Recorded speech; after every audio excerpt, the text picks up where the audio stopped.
Good evening, friends. I want to introduce these wonderful folks to you. And after each bio that I read, I'll just invite them to say a quick greeting and a hello, and then we'll dive into some questions for you all. So, first of all, author, professor, Mrs. Karen Moore. She holds a BA in Classics from the University of Texas and an MSc in Classical Art and Archaeology from the University of Edinburgh. She's the author of Latin Alive. So if you've used any of those textbooks, this is the author. And she's also the author of the series of history readers that CAP provides. She also has helped to author numerous resources for Latin educators, all published by Classical Academic Press. Since 2002, Karen has chaired the classical languages at Grace Academy in Georgetown, Texas, where she developed its classical language program for grades 3 all the way through 12. She also teaches as an adjunct professor of classics at Houston Christian University, and she's held various administrative roles, including upper school lead teacher and director of curriculum and instruction. At Grace Academy, she teaches classical languages and ancient humanities and directs the senior tour to Italy. So she's suffering for the Lord. Known for an We all do what we inspiring can. We all do what we can of classical literature. for the children, for the children. Karen and her husband Brian are the parents of 3 adult children. Welcome, Miss Karen Moore. Would you like to say a hello to our fine folks? Yes, thank you so much for that kind introduction. I can't think of a better way to celebrate February than talking about the love of Latin and the beauty and the truth and the goodness that are in it. Thank you all so much for taking time out of your evening to be here. It's been fun to watch you introduce yourselves and scroll through. I saw a few of you like Catherine and Rebecca mention questions about adult Latin courses. So definitely stay tuned because at the end, I have some things to share with you about that, as I know Magister Reeves and Dr. Newman do as well. Thank you, Karen. We're so delighted to have you this evening. Our next panelist is Dr. Daniel Newman. Daniel grew up in the south coast of England. If you were intimidated by classical languages, just prepare yourself. You're about to be more intimidated. He went to medical school at the University of Oxford. But he did not pursue a career as a doctor, but he studied theology at the University of Cambridge, and he trained for ordained ministry. He served in parishes in England for 9 years before moving to Moscow, Idaho. He works at New St. Andrews College as the director of student affairs and a lecturer in theology. He's married to Brooke, and they have 6 children. Daniel serves as the test manager for the Universal Latin exam. Well, Dr. Newman, we're delighted to have you. Would you like to say hello? Thank you very much for your welcome. And although I'm in Moscow, Idaho, I'm bringing England to America with my cup of tea, and look forward to talking to you over the course of this seminar and talking to you at the end about how you can make sure that your children's Latin program is the best that it can be and the resources that are available to help you do that, and how you could really reward all that hard work that your children or that you yourselves are putting into your Latin studies. So stay tuned for that. Thank you so much. Glad to have you with us this evening, Dr. Newman. And finally, and this is a little shout out and hello to any Schole Academy students who may be listening in on tonight's event. You know, this is a woman who needs no introduction. Miss Amanda Reeves holds a BA in Greek and in Latin from Stanford University, where she discovered her passion for classical languages after years of detesting them. There is hope, friends. As she also serves as the dean of lower school at Scholé Academy. And for any of you who know Amanda, you know she is a truly masterful instructor, and so her skills of pedagogy extend beyond the Latin classroom. She supports teachers as they develop classrooms and curricula to help the youngest students cultivate a love of learning in their pursuit of restful classical education. In her 10 plus years as an educator, she's fiercely held to the belief that every student can fall in love with Latin. And she celebrated each of the many times it has happened in her classroom. All right, Miss Reeves, tell us hello. Hello, everybody. It is such a joy to be with you all today. I was joking around that, if we were to meet in real life, it would take me about 5 minutes before I started talking about how cool Latin it is. How cool Latin is. So really, it is a joy to join you all from all over the world, it looks like, and to get to share a little bit about what I have found so lovely and lovable about this language. So then that leads us to our very first question to just dive into the panelists, and this is a serious one. I need to know if you have actually a funny Latin story or a funny classroom story. We just need to help people feel that you're real folks and that this is an accessible topic. So I'm going to shoot it right back to you, Miss Amanda. Give us a funny Latin or classroom story that you may have. Oh, happily. One of my favorites comes from a couple of years ago in one of my Latin for Children A classes when we were actually reading the history reader that was authored by Karen Moore. So that's a delightful little point of connection here. But we were reading a chapter that I look forward to every year about the Emperor Nero, where we get to learn a little bit about what Nero was up to, some of his building projects when he was the Roman emperor. And I love that chapter in particular because we get to talk not just about Nero and his time as emperor, but we talk about the geography of the Roman Forum. We're talking about the succession of power in the Roman Empire and how we go from one dynasty to another inside of the empire. And it always makes for such a fun and lively discussion with my 9 and 10-year-olds. But there's one sentence in particular that they always love. I can even tell when they're maybe peeking ahead at it a little bit because they start to giggle and they start to kind of give me those sorts of faces. They start looking a little shy, but also they're excited about it. So we finally get to that sentence where they get to read that amongst the other things that Nero built, he built a statue that was modeled after the famous Colossus of Rhodes. But of course, Nero had to put his own touch on it. So he made it a statue of himself dressed as a deity, which is to say, not dressed at all. And of course, the kids just think that this is hilarious. We get a good chuckle about it. We continue reading. And at the end of it, they get to learn that the Colosseum actually gets its name from its proximity to this colossus that Nero built of himself. So we've had a delightful time translating, talking about Roman history. And at the very end of it, I have a student raise his hand. And he's one of those students at the moment he raises his hand, you know that you're in trouble in the best way because anything he says is going to be comedy gold.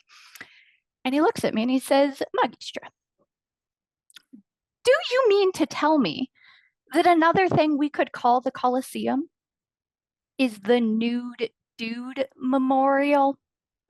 And mind you, I was actually living in Rome at the time. The Colosseum was a part of my commute. And to this day, every time I have walked past the Colosseum, I have thought to myself, well, there it is. It's the Nude Dude Memorial. So now you can think of that if you ever have the pleasure of visiting Italy yourself. That is fabulous. Well, who's next? This seems to be a good springboard for either of you, Karen or Daniel. Well, I'll go ahead and go. Amanda, I have to tell you, as soon as you said the Nero story, I knew exactly where that conversation was going.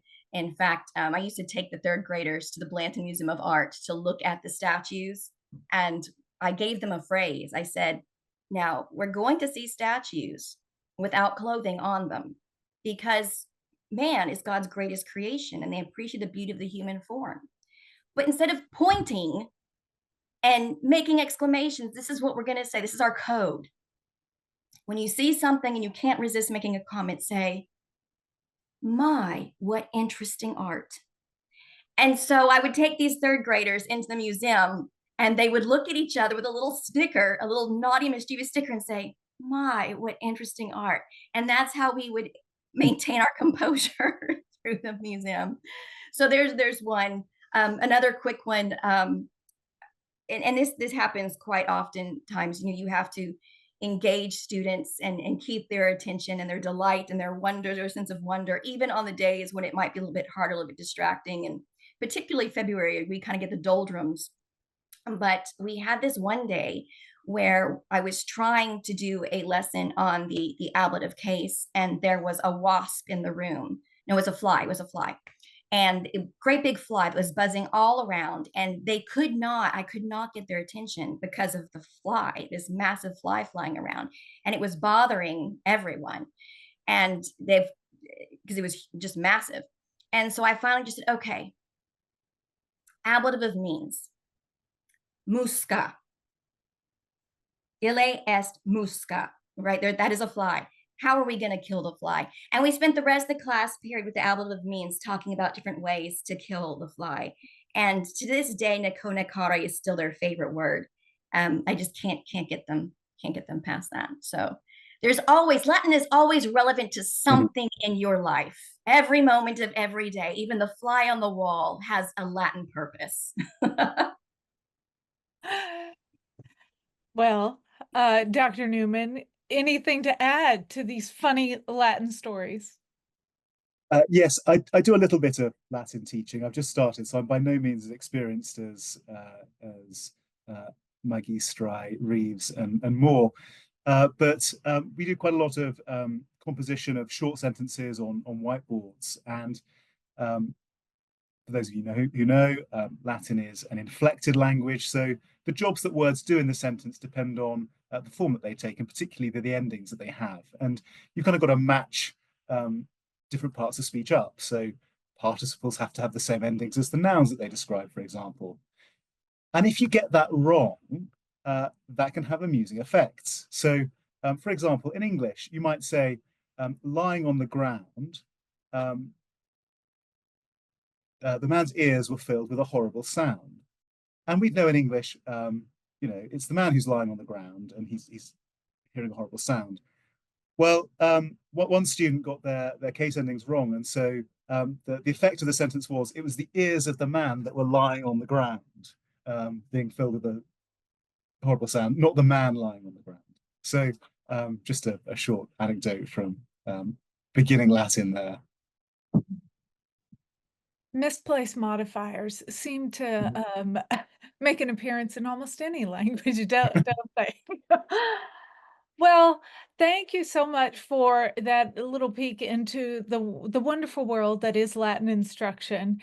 And obviously, we consider you all in one way or another really lovers of the Latin language. And so tonight, we want to kind of mine for why that is. And there are many people who talk about, well, it's critical in a classical education to know a classical language and so forth. But rather than really taking the angle of how critical it is or not, we're not going to adopt that posture of argumentation. Rather, we just want to look at what is lovely about it and why would you commend it. And so we're going to use the classic transcendentals that many classical educators are after, and that is, truth, goodness, and beauty. And how are these things manifested or found or hinted at, in particular, the study of Latin. So I'm going to throw out this first question, and that is, do you see a relationship of Latin to truth? What do you see as Latin's relationship to truth? And that can be truth as you take it to be. I'm sure that's going to require a little definition on your own part, but Daniel, if you don't mind, I'd like to go to you first on that. What do you see is Latin's relationship to truth? Thank you. You were mentioning earlier that one of your values is lifelong learning. And so I'm currently taking an advanced Latin class myself, and we're reading through Apuleius's Metamorphoses, and particularly the story of Cupid and Psyche. Just one example from class today, actually.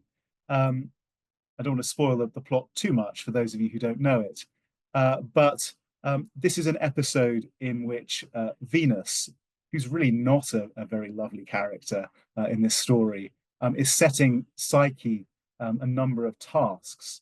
And just one of the things that that you see in this story that comes out as you're reading it is just how she overlooks the contribution of small people and small features in the story. And so she thinks that that Cupid is helping Psyche with the tasks that she assigns her. It's actually insects. It's actually ants. It's actually the reeds on the banks of the river that are helping her and advising her. And isn't that just a true observation about life, that those people who are in positions of greatness often just overlook the contributions of those who are small and don't seem to be noticed. And I think one of the things that Latin contributes to our appreciation of truth is the way that the literature that's written in Latin captures these true observations about how human beings behave, which transcend time. These are universal patterns of behavior. They capture how the world works. So for me, that's just one example of how Latin is a vehicle for truth. Even classical texts, even pagan texts. Yeah. Amanda, I'm sure you've seen that somewhat in your own classrooms. What do you have to add? I think that as I was thinking about this question, I was really thinking about translation as a way of preserving or reducing the truth of what an author is saying. I think whenever we translate a text, we are making choices about which particular associations and nuance of a word we want to maintain as we move it from one language to the other. Think, for example, about the English word home.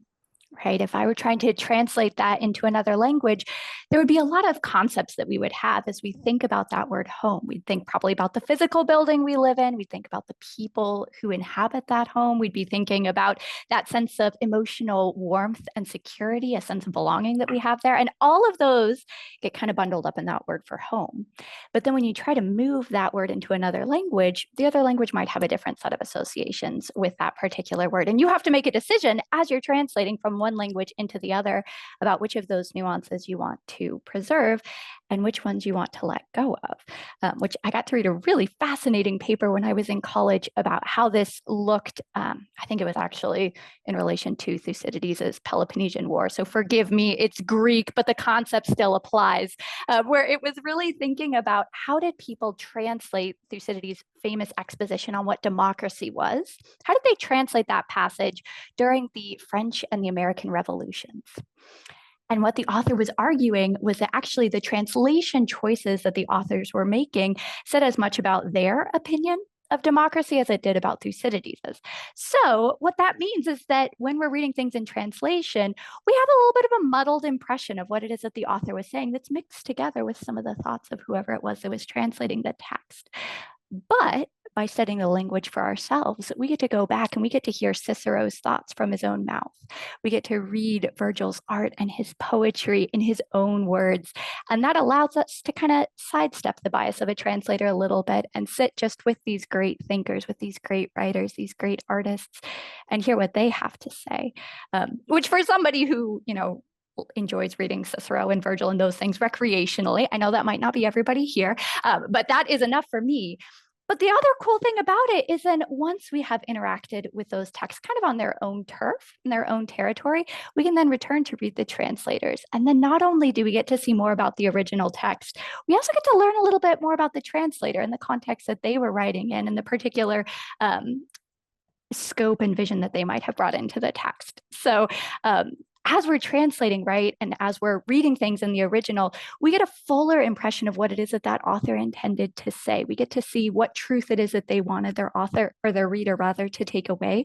And we get to interact in a really meaningful way with it when we're doing so in its intended language.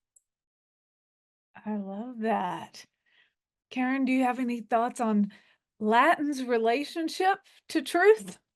Absolutely. Certainly, I would echo what both Amanda and Daniel have said, and just beautifully, beautifully put. When I'm asked this question, though, as while I could certainly wax philosophical on it, I really like to kind of get very basic with it, getting down to kind of the grassroots of the language, and that was really formational in putting together the mission statement for the program I built at Grace Academy, which I said our program is designed to teach Latin students to construe original Latin texts in order to discern the design and intent of the author, so they can apply that skill not only to Latin or Greek, but also their own language, English, or any other language they should choose to study. And it really gets down to understanding how these words and how the grammar and the syntax fit together to create an idea. We live in a day and time in which we like to misconstrue what someone else is saying. And whether you agree with them or not, let's get down to the actual subject, verb, direct object, the modifiers we talked about earlier with Dr. Newman's story. And how are they working together? And what story are they really trying to tell? And I think this is something that, quick plug, the ULE is doing beautifully in assessing, is do you understand those roots?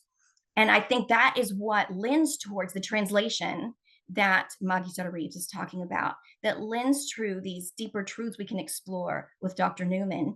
In fact, one of the courses I just taught at HCU this fall was on the Vulgate of Philippians and Victorinus's commentary. And I've done a little bit of this with my Grace Academy students too. And I like to tell them, good grammar supports good theology. If you don't know the grammar of your Latin text, whether it's the Vulgate or some sort of other text pertaining to scripture, you're not going to get the theology right. And they laugh at that, but I say, but that's so true. And it's true for anything. Understand your words, understand their relationship, understand how they can be apples of gold in settings of silver to communicate truth. And as we'll talk about, beauty and goodness in our next couple questions. Well, that is a fabulous springboard to the next question, which is, what good have you seen come from the study of Latin? So I'll just throw that right back to you, Karen. Do you have anything to add about goodness in relation to the study of Latin? Well, what's not good about studying Latin? First of all, I would be at a loss to come up with a counter. But no, the goodness. And I would almost circle back to, I think, what Dr. Moon was saying at the beginning. There's just so much goodness in the discussions, the rich discussions you can have in class about a point and what point that author is making and how they're making that and what we can take away from that for our own lives, but also even for our own writing. And that's something that allows us. I used to say when I was in high school, and I, like Amanda, wasn't too sure that I wanted to study Latin at first. But what drew me into, what caused me to fall in love with the language was a high school Latin teacher who would just sit with us in the literature, getting to those original Latin texts, just sit with us in the texts and the deep discussions that we would have. And I said, this course isn't really about a language anymore. This course is a course in world knowledge, because we're interacting in a great conversation, but at a level, as Magda Reeves just said, that's deeper and richer, because we're actually hearing what the author says, not what an interpreter tells us he or she says. And I just think there's so many lessons, life lessons, lessons in the way to live, lessons in the way to think, lessons in the way to communicate that we can draw from that. And so to me, that's the goodness of Latin. Wow, fabulous. And Dr. Newman, I assume, as a trained theologian, she's beating probably some of your drums. But I would like to pass it to you. What goodness have you seen come from the study of Latin? Thank you. Yes, you might have noticed my head nodding vigorously. Good grammar leads to good theology. Yes, amen. I think there are two aspects of it for me, and you've mentioned the theological aspect, so this might be a surprising term, but again, I think the examples that you see of virtue in classical literature, again, even in pagan literature, I think is an example of the goodness that you can see. So I'm thinking of a couple of instances of Aeneas in the Aeneid, and when he's carrying his father on his shoulders as they're fleeing Troy as it burns, but then also as he survives storm at sea and lands on shore, and then he's exercising leadership of his men, pressing down his pain, all the pain that he suffered, in order to lead his men onto the next stage. So I think the examples of virtue that you can see, but also I think the very practice of learning Latin can produce virtue in people, and I think particularly if you're composing in a language, or if you're offering translations of a language, you have to put yourself out there. You have to take a risk. You have to exercise courage. You have to be prepared to get things wrong and accept correction and learn from those mistakes. I think those are really valuable virtues to cultivate in people as they learn the language. Yes, I think the process of studying the language can forge those very virtues that we are reading about. And I'm guessing maybe Amanda nods vigorously on that one because she has seen the virtue play out right before her eyes in her own students, I would guess. But Amanda, what are your thoughts when it comes to the goodness of studying Latin? Yeah, I mean, I second what Karen was saying, that it's all good. And I say that as somebody who took a really long time to figure out that it was good. I studied it for many years before I found delight in my study of Latin. And it certainly is a joy to see my own students come to that discovery as they're wrestling through it, persevering through Latin. But I think I want to circle back to some of what Dr. Newman was saying in relation to truth, because that sense that there are truths that transcend time that we continue to learn from and resonate with even today in our age is, I think, one of my favorite things about studying Latin. I love that as you're reading a text, you can find points of community, points of similarity and kinship between you and an ancient author. And in the very next sentence, you can read the strangest thing you've ever heard. And you're constantly kind of balancing between these two things. I think of a time in college in particular that really stands out in my memory when I was sitting down in my dorm room I think I was reading one of Seneca's letters. I had to translate it for one of my Latin classes, and the topic that he was discussing was how difficult it was to get his studies done because he lived over a public bathhouse in Rome. And he was describing in great and vivid detail how there were people who were cannonballing into the pool, and there were people who were working out, grunting as loudly as they could so you knew just how strong they were. And then there were people selling cookies. He just went on and on about all of these crazy sounds that were adding to the cacophony that was inhibiting his study.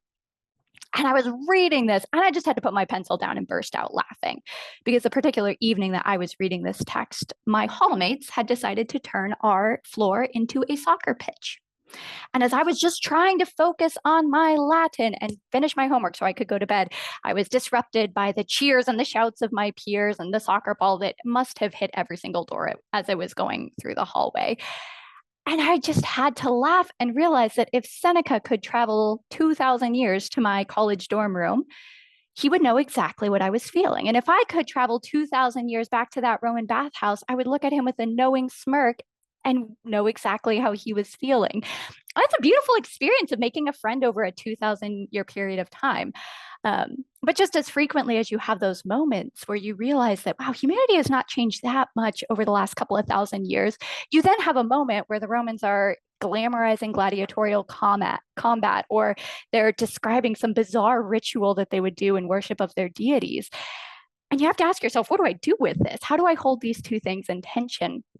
But I think the result of that, oddly enough, is a really beautiful development of empathy, where you are learning to find commonality and kinship with somebody at the same time as you're recognizing, wow, we have a profoundly different worldview. We have a very different experience of the world around us. And I think that that ability to hold those things in tension with patience, humility, and curiosity is a skill that is sorely lacking in today's day and age. How quick are we in conversation with somebody else to perhaps first find a point of commonality, and then as soon as we realize, oh, maybe we're not as common as we think, to close the book and set it aside. But when you're studying Latin, it's so fascinating that you just keep reading and you just keep reading and you sit with that and you learn how to hold those things in tension with humility and curiosity. And I think that that's a beautiful skill that I've seen developed in my own life and in my students' lives as they have continued to engage with these texts and learn how to listen to the authors, even when they perhaps don't agree with them, to engage in conversation with them and to grow through it. Well, tees us up fabulously for our last question before we get to your recommendations for these wonderful families and educators who've joined us this evening. But our last conceptual question is really about beauty. And you already have touched on that and indicated that. But I want to know, how has Latin facilitated an encounter with beauty, either in your own life or something you've seen in a student's experience? How has Latin facilitated that encounter with beauty? So, Karen, may I go to you first on this one? I would be delighted. I would be delighted. I had to restrain myself on the goodness question because I felt myself being pulled into beauty. Beauty is, for me, I think the most meaningful part of reading Latin. And it really comes, it can come really in any well-turned phrase, whether it's Cicero, whether it's the Apostle Paul, I know it's in translation, but still, whether it's any author, well-turned phrase is a thing of beauty to me. But it's really, I think it gets to its pinnacle in poetry. And particularly in the works of Virgil and Ovid, I've often compared them to artists. The artist has his canvas and his paintbrush, and Virgil and Ovid have their pen and their stylus and their papyrus that they're writing on. But they're creating these beautiful word pictures that are meant to inspire the imagination and fire the emotion. And when we look at their legacy, not only in other poets like perhaps Shakespeare or Tennyson, we also see their influence in art itself. We see, in fact, I believe it's the 13th and 14th centuries are referred to as the Aetas Ovidiana, the earlier two, the Aetas Virgiliana, because the amount of artwork that was inspired by Virgil's Aeneid, by Ovid's Metamorphoses, and the work that they produced. So one of my favorite things is to explore the beauty of the poetry and to just sit in it for a moment. When we're in class, in an English class, we feel pressured to really read through the whole thing in a short amount of time because we have so many books to get to. But for example, right now I'm teaching a class on Ovid's Metamorphoses. I just chose a precious few, and we really just to get to sit in them. And even in stories that might be a little bit troubling, like Daphne and Apollo, it has its moments of beauty, it has its moments of tension and horror, but there's just this incredible way that he has brought together the words, the arrangement, in order to communicate what's happening, what Daphne is feeling, what Apollo is feeling, how they're interacting with each other, more than just words on a page. He's really created an art form there. And then you see sculptors such as Bernini. You mentioned my senior trip to Italy. One of my favorite places to take them is the Borghese Gallery, and to stand in front of Bernini's Apollo and Daphne. And it just takes your breath away, his mastery. But my point to my students is, Bernini didn't just hear the story and think, oh, that'd be a cool story, I'll do a sculpture. No, Bernini read the Latin. Bernini is interpreting Ovid. So one of my favorite things to do is to sit and enjoy the beauty of the language. We'll talk about the meter, we'll talk about the flow, the beautiful voices, the word picture he's creating. And then I'll say, okay, what picture does this create in your mind? Let's look at the picture that it created in Bernini's mind and how he interpreted that. And then let's go back and let's look at these lines of poetry and actually challenge them and say, what do you see in Bernini's sculpture that reflects Ovid's writing? And I don't want to hear any English from you, I want to hear Latin from you. What are you seeing and how is he interpreting it? And very moving experience for me personally as a teacher. there was one young man who joined our class this semester. He didn't take it in the fall. Or once we get to a certain level, it becomes a semester class. He didn't take it in the fall. He was a little bit nervous. He said, well, it's been a semester and Latin's not my strongest subject, but I really want to come do it. And he has been just knocking it out of the park. And he's actually, the day that we did the Bernini discussion, he was sitting on the front row and he was just busting his buttons about so excited to talk about this beautiful artwork. So that and I said, okay, I just want you to wait just a few minutes. We got to, let's make sure everybody gets to class. Let's get the bell started. His hand, and when the bell went off, shot up. And he gave just the most beautiful, eloquent, articulate response to how Bernini was interpreting Ovid. And as I said, using the Latin lines to do so. So just really embracing this idea that it's more than communicating words on a page. It's doing so with an intentionality for beauty, to inspire the fire in the mind, to inspire the emotion in the heart, and to inspire the creativity in the artist. And that's so, to me, when I think of the beauty of Latin, I tend to go to poetry, and not only what I read, but what it inspires in me and what it inspires in other people. Thank you, Professor Moore. I feel like we all had a little encounter with beauty just with your own descriptor of it. Um, so now I want to go to Dr. Newman because, now you're on this other side of the pond here.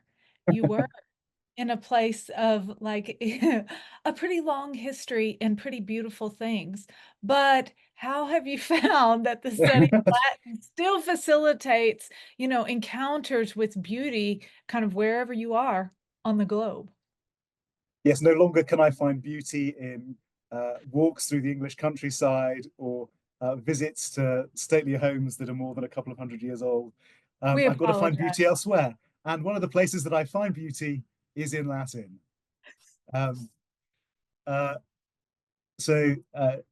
Yeah, a couple of areas, just developing what Professor Moore has said. I think she mentioned Ovid. So I teach my son's 9th grade class at Logos School, and they use a different textbook than by a rival company. But one of the chapters is a retelling of the story of Daedalus and Icarus. And I thought, well, why don't I get them to memorize the portion of that in Ovid's Metamorphoses? And I'll find out tomorrow, in fact, whether they've succeeded in memorizing those lines. But there is such pathos compressed in the retelling of that story. Art paterin felix nec jam pater icare clamat. Pater nec jam pater. Father, now not a father. Just so much pathos there compressed. And just the repeated icare, calling out Icarus as he's trying to save his son and failing. So I think the beauty of the emotion that's captured by the poetry there. Yeah, studying some Virgil, I think the epic simile, developing these very grand images of what's going on. This picture of Carthage being built like bees constructing their hive and defending it against attackers. These beautiful descriptions of Etna, well, not beautiful, but vivid descriptions of Etna erupting. It's, I think, the imagery, poetry, the pathos, and even in prose, actually. So again, going back to Apuleius, and because Latin, as I said earlier, is an inflected language, and the functions of words are determined by the form that they take, you can really be creative with word order. And Apuleius has some of these very long sentences that go on for lines and lines and lines, building suspense. Psyche's sisters are giving her these instructions about what they should do, or what she should do, and then suddenly you get the verb at the end, and kill him. And so just the ability of Latin to do that, I think, is how I've encountered beauty. You've mentioned Bernini. I'm going to go from the sublime to the ridiculous. One of the things that our instructor keeps pointing out is just how many of the classic Disney movies must have been inspired by Apuleius. They must have read Apuleius because there are details in the text that they wouldn't have picked up otherwise. And so one of my children, I've got a couple of daughters, so this is going to give me an excuse to watch some Disney princess films with my daughters, I think. I love that you gave us a sound bite literally into like the sound of Latin and then the recognition of word order and its impact and then the poetry of it all. And then, you know, who doesn't love a good Disney reference as a way to just anchor us in the world in which we live? Okay. But now I want to say, Magistra Reeves, do you have any experience with beauty that you, in your globe-trotting, have had on account of your Latin studies or with students and their encounters with beauty? Either one. Oh, very much. Goodness, I could bounce off of any one of the things that that Karen or Daniel said today. My favorite paper I wrote in college was about how Disney's Hercules was a realization of a Platonic ideal for how we should be teaching the myths to our children. I almost thought about waxing rhapsodic about Bernini. I'm glad that I didn't because I wouldn't have anything more eloquent to say than Karen has already said. But my encounter with beauty in Latin does very much stand at the intersection of the text and conversation with the work of art. Because my first gig after I graduated from university was actually as a tour guide in Rome, putting on tours specifically for Latin classrooms. So I would have a Latin classroom come and spend a week or two with me in Rome, and we would sit at the feet of beauty and read the Latin texts that they were inspired by. And I think one of the most powerful experiences I had with that was in the Vatican museums looking at what's called the Laocoon group. It's a very famous sculpture of the Trojan priest Laocoon. I mean, you know, nice cheery topic, dying very violently with his family because of some snakes. And this is a scene that is depicted in Virgil's Aeneid, which I remember reading Virgil's Aeneid first in English in my English grammar, probably ancient literature class or something along those lines, and just kind of glossed right past that story. But it was one of the required texts for the AP Latin exam. So as I was preparing for that, I had to read the text in Latin. And well, the words that Virgil uses are obviously a vivid description of these giant serpents coming through the sea and coming up on the shore and destroying Laocoon and his family. It's downright blood curdling in Latin, because beyond just the vivid imagery that he's using, as you're reading the lines of poetry, you can't help but make the hissing sound. So you're making the sound effects of the snakes coming up on the sea, and the rhythm of the poetry is mimicking the waves crashing on the shore, such that just in reading these lines of ancient poetry, you are doing a full-scale theatrical production with sound effects and all of what it is that Virgil was writing in his Aeneid. And I mean, especially as somebody who is not fond of snakes, to put it lightly, I found this just an absolutely horrifying passage. I remember I read it and I said, great, never going to read that again. And I moved on with my life. And then the Lord laughed. And there I was sitting at the feet of a sculptural depiction of it with students reading it over and over and over again.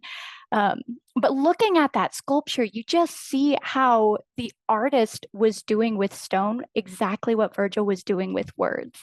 And the same vividness of the agony and the despair that you're reading in this Latin text is depicted there beautifully in art. And I don't know if that story would have made much of an impression on me if it was just a little blip that I had read in my ancient literature class. It was really sitting with the text, seeing the words that Virgil used, the way that he crafted his sentence, the way that he brought together poetic meter and devices and all sorts of things to make this multisensory experience is what made it, sitting there at the feet of the sculpture, such a powerful and beautiful experience.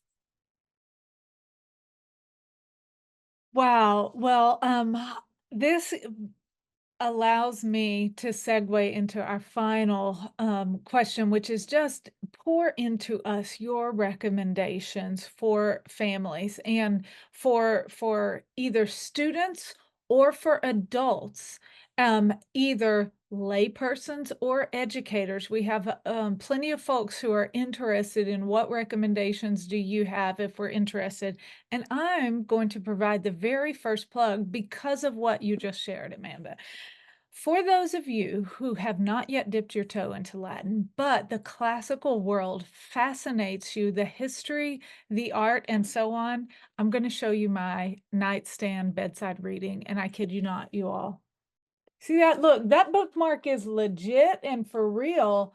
The Humanitas Ancient Greece series, but it tells of that tale that you're referencing, Amanda, and it has this whole series, the Humanitas series, has really activated my appetite for ancient languages, because while I'm reading, you know, from the original source text, it is all in translation in English. So it is a rich and beautiful text, but I see it as a great connection point to what you all have experienced in real life, actually in Italy, actually on tours. I would love to take an Amanda Reeves tour. Students, you can take an Amanda Reeves tour virtually by enrolling in a Scholastic Academy class. So with that, I'm going to pitch it to you, first of all, back to you, Amanda, and say, what recommendations do you have for families or students who are interested in some of the things you brought up tonight? Definitely. So I think my recommendation is really pitched towards those of you who are now convinced. You're like, okay, yes, Latin is a lovely and beautiful thing that I want my student to study. And then like the hives start arriving as you start thinking about how practically am I supposed to make that happen. I know when my own parents were decided early on that they wanted me and my older sister to study Latin, they never studied it before. They didn't have the foggiest idea of where they should start with us. So to you in particular, I would, with all sincerity and conviction, encourage you to check out the courses that we offer at Scholastic Academy. We offer a variety of Latin courses that are aimed at a variety of different grades. We'll start students as early as 4th grade, but you're welcome to join the program anywhere up until your senior graduation from high school. But I wanted to speak especially about, I think, what sets Scholastic Academy apart. And I can say that this is, I should say most personally that this is certainly true in the Latin department, but it's really true across the board. When I think about my own education growing up, there are a handful of teachers that really stand out in my memory. I think of a high school chemistry professor and a college Greek professor in particular. And I think that really what made them exceptional instructors is that they loved what it is that they were studying. Their enthusiasm for the subject matter just bubbled out of everything that they were doing. And it was impossible not to get infected with their enthusiasm just by sitting there and learning from them. And while that was maybe true of, I don't know, say a handful of instructors in my own experience and maybe a comparable amount in yours, at Scholastic Academy, we really have a full cohort of instructors for whom that is the case. I think the thing that characterizes every single one of our instructors is that they deeply love the subject matter that they are teaching. And their top priority is to pass along that delight and love to your students. So if you're sitting here today and you think, boy, I don't just want my student to learn Latin, but I want them to love Latin, Scholastic Academy is an exceptional place to begin that journey. I amen that. And now I'm going to pass it to Dr. Newman, because and you know, Dr. Newman, you sheepishly admitted like, oh, it was a competitor text, but we would say also a friend's text, because we are, you know, all working together to educate well. And we're so delighted when people study however they can study. And so in that vein, we also know that assessment can be very important for our own peace of mind, to get a barometer. So what recommendations would you have for families who have been studying Latin, or their students have been studying Latin, or otherwise? Thank you. So building on what Magistra Reeves has said, you know, we want students to love Latin. And one of the ways in which they will love Latin is if they know they're getting somewhere with it, they're making progress. And I'm here this evening representing the Universal Latin exam, which is a fairly new exam that's been devised in part with that in mind. It rewards the achievement of students in Latin. Let me just say a bit more about how the exam works. As Professor Moore has said, good grammar leads to good theology, good grammar saves lives. The Universal Latin exam is a Latin grammar exam that really tests students' understanding of how the Latin language functions, and the functions and meaning, how the form of words determines the meaning of those words, and interpreting sentences. And so it really builds on that, starting from a grammatical understanding to interpretation. You also need to be able to understand context and use that to infer meaning. But like a car, you have different indicators for different things. And this exam really tests students' understanding of grammar. And what's distinctive about this exam is it's customizable for whatever curriculum your institution is using. So you just enter the concepts that your students will have been taught by the time they take the exam, and they'll be assessed on that. There are some presets. So we do have Latin for Children and Latin Alive as presets, as well as some other curricula as well. And the data that this exam generates is really useful for schools. So teachers can see, yes, these students are really grasping what it is that I've taught them.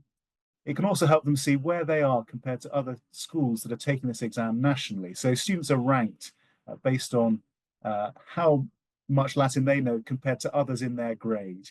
And that like-for-like comparison is another unique feature of this exam. And so you can say, actually, we're doing well compared to other schools that are at this grade. So that's really valuable. It can help you see, are your students making progress through the schools? Are they growing in their understanding of Latin as they go from grade to grade? Or are they stagnating? So if you're an administrator, that's really important information for you as you're assessing the effectiveness of your school's Latin program. And for parents, this helps you be confident that your school is delivering an effective Latin course. And those students who rank highest compared to others in their grade receive an award, either a silver Kaiser award or a gold Augustus award, depending on their level of achievement. And I know, just from seeing my own son in school awards assemblies, just the joy that students have on their faces when they're given an award, because it's a real achievement to score highly in this exam. I commend the Universal Latin exam to you. Someone's already put the link in the chat, so that's really helpful. If you're a parent, find out whether this is really a bricks and mortar school or a homeschool co-op aimed exam at the moment. So if you're in that situation, if you're a parent, find out whether that exam is being offered, and if not, ask the administration if they can do it. There is still a couple of weeks to sign up your school and register and customize the exam. And again, if you're a teacher or administrator, I'd encourage you to consider this exam to assess the effectiveness of your program. Thank you so much. So valuable Because to look into. Yeah, because we want students. Yeah, sorry. No, go ahead. Go ahead. Because we want students to encounter truth, goodness, and beauty, and this is a way of making sure that your Latin course is delivering that. Yeah, and I know some of the homeschooling families are just probably chomping at the bit and eager. And at the moment, it can't be done at home, but you may look into your local classical schools and others that may be hosting it. That is sometimes a possibility. Absolutely, and if your homeschool co-op can administer the exam securely, then we can certainly talk to you about that. Yeah, we'd love to offer this to homeschool students. It's a fairly new exam. We're not in a position to do that yet. Yeah. And Karen, I know you've had some experience with the Latin exam, and you're an advocate of it yourself. And I'm sure you have some other recommendations. I saved you for last because we have a lot of folks talking about adults. Come on, these adults want some Latin love. So well, why let the kids have all the fun, right? Right? We need to enjoy it ourselves too. So yes, I am a huge fan of the Universal Latin exam, and I'm so glad that Dr. Newman is here to share about that. And it's something that we give at Grace Academy in grades 3 through 12, depending on how great you go. And while it is new, it has been very effective, so easy to use, and such a delight too. Can I just say that the way that they compose the questions, their focus on animals and silly situations, not only is it really making sure they're really reading the Latin carefully, not making assumptions, but you'll hear the students every now and chuckling and giggling, or after it's over saying, "Did you see that one sentence? Was it the whale eating the queen? Was the queen eating the whale?" You know, there's all the, I don't want to give any spoilers. I hope he doesn't use that one again. But a really delightful tool. And I have to say too that not only does it help me with the strengths and the weaknesses of my own students and how to assess those, but as many of you know, the Latin Alive series is going through a revision. Latin Alive 2, I'm just getting the author proof. It's coming out, ladies and gentlemen. It'll be out very, very soon. But even as I was reviewing those sentences, some of what we were seeing in the Universal Latin exam popped into my mind, and thought, you know, there's some new strategies I'm trying with my students that have been successful. And so I want to implement them here. So I'm very much a fan of the ULE and would encourage anybody to try that out. As for adult Latin, well, I'm here for you too. So we have the Latin Alive series, and certainly I saw in the chat box somebody recommending that Latin Alive 1 is a good place to start for adults as well. But after you've gotten through those basic grammar texts, and by the way, there are video series, video streaming, I think is the proper term nowadays. Back when I started, it was DVDs. Do you know I still have the first floppy disk I wrote the first Latin primer on? It's like dinosaur age. I just revealed way too much about myself. Okay, anyway. So going back to Latin Alive, so those have those support. But if you go into Classical U, I have different courses on different ranges that might be beneficial to you. One is Elementary Latin, which I put together for just your basics. It would cover pretty much the equivalent of the Latin for Children ABC series. So if you wanted to watch that either as a teacher or as a parent, just to help equip you for those conversations with your children. But then after I came back from my postgrad studies, I sat down with Jesse Hake and said, listen, we really need some more advanced material for our advanced students. So I see some talking about where do my kids go after their advanced classes, or can I go as an adult? So I have a couple of courses on there that are provided both in English and in Latin. And the purpose was to make them truly interdisciplinary. So as you mentioned, picking up Humanitas and referencing Virgil's Aeneid, it talks about the Aeneid in key Latin phrases, it talks about it in translation, and it talks about it with the beauty of art, such as the famous painting on Antony and Cleopatra, or perhaps the Battle of Actium for the Aeneid. But then there's another one called Classical Art and Archaeology, and that really gets into the classical statues. So Bernini's not there yet. We're going to some of the older stuff, but the Laocoon is. And I talk all about the Laocoon. And for my students, bringing art and archaeology into the classroom has been a game changer. Because again, we're trying to get Latin past being just words on a page, but being really images. And for many students, like the one I shared with earlier, I have so many stories about that, how they connect to Latin in a new way because we've brought in that artwork, we've brought in those representations. And so that's a real delight, I think, for students and for teachers and for adults alike. I also have, speaking of Ovid and Bernini, I'll go back to him now. I have the Ovid course that I've been teaching at HCU this spring, and also to my advanced students at Grace Academy. We're offering as a live learning course through Classical U. There is a survey link that I think will pop up. Yep, thank you so much. The survey for live learning. The course is not being officially offered yet. What we need is for all of you to chime in and say, wow, that was such a great, my heart is just filled with the love of Latin after this wonderful webinar, and I want to learn more about Ovid.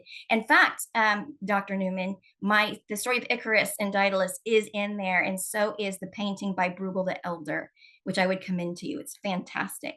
So join me for Ovid. Also, for those of you who want a little bit more, at Houston Christian University, they do offer a post-bac program in which you can, as an adult, join on the classes that I teach online and either do that a la carte or start working towards a post-baccalaureate for your own continuing education and just the love and the joy of learning. I think I hit all my marks. That was a host of resources, and families, I wish that we could get to all of your questions, but we are compiling them certainly. So even if we can't answer them live tonight, we will work to get you those responses when we send out this recording with the resources. I want to, we're just past the hour mark, so I just want to ask our panelists, as you combed the chat or the Q&A box, is there any last thing that you would like to speak to that kind of sparks your interest and you say, oh, I can help out here? I invite you to chime in. I am seeing one question coming in here in Portuguese, which actually that's another language I speak. So I could speak to that a little bit about whether or not a study of Latin helps because it helps a student to develop their cognitive abilities and capacities. And I think to some extent that is certainly true. I think that even, how Dr. Newman was talking about Latin as an inflected language, where the spelling of the words, the endings change depending on the language. I think that that really helps to order a logical thought process, and it helps a student to really learn how to organize a lot of information into discrete boxes and figure out how to receive a lot of information, interpret a lot of information, and all of that is going to certainly help the development of their cognitive abilities as well. Count on Amanda to catch the Portuguese in the chat. Thank you, Amanda. Anyone else have anything you'd like to speak to for our audience? Dr. Newman?